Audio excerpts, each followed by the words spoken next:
No brakes, no effing problem. Look at Jett as he's taking a tip out of Jason Anderson's toolkit where you just coast around the corner. You don't slam on the brakes. You don't put that foot dragging the rear brake. You're letting the suspension just ride underneath it. Yeah, he might be in a lower gear to let the engine braking do the majority of slowing yourself down. But look, he's accelerating.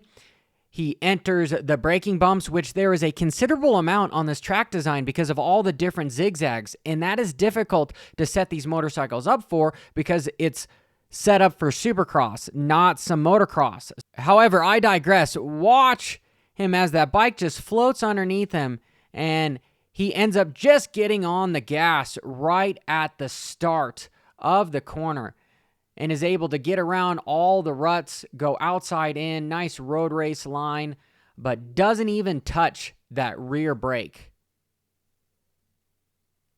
More on corners, we have the eventual winner, Eli Tomac, who is back from an interesting hiatus when it comes to beast mode. Watch him as he's entering this 90-degree corner and he just jumps into the rut.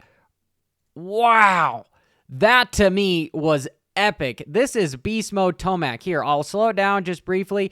He moves his body from standing to sitting on front of that motorcycle, sticking that leg out, lands right into that rut, and you can see instantly he is accelerating. Boom! And he gets out of the rut before he hits the hip check bump.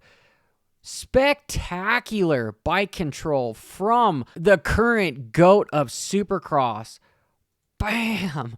Let's watch that again. Freaking impressive. Woo-hoo-hoo!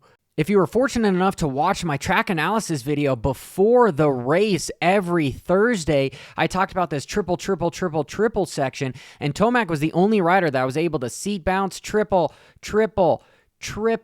and finally triple into the corner and somewhat make the inside to set up for a double, triple through the whoops. He was on freaking fire in St. Louis, and I'm so happy that Tomac finally got his first win of the series. Overall, not just a Triple Crown win. That last triple into that corner, because he's able to come in, sit down, turn the bike, no brakes, accelerate, then double into the whoops, and have a nice triple where you've got the fastest rider in the world right now, Jett, deciding to skim him. These riders are so incredibly talented, but they did not get there by mistake.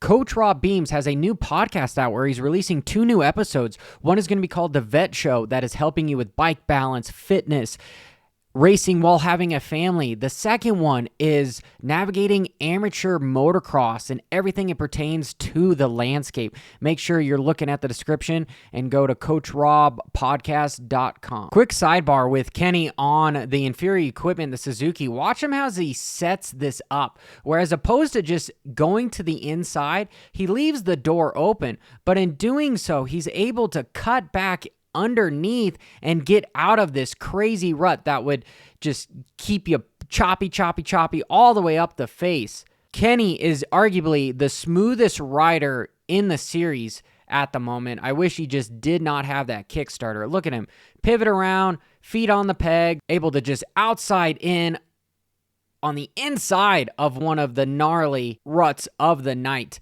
Moving on to Levi Kitchen as he continues to stands up and sits down right at the pivot of the corner when he starts to accelerate. Stands up, sits down, and it's a fluid motion. It's not sit down, leg out. It's 3 in 1. It is triple threat. Stand up, sit down, leg out, accelerate, all in a single sequence. And he was the only rider in the 250 class that was able to seat bounce triple in to this section. And watch just how fluid he is as he just wheelies into the whoops to start that triple. If we watch him in this section, notice his shifter. He's going to go triple, double, shift up because he's getting ready for the whoops.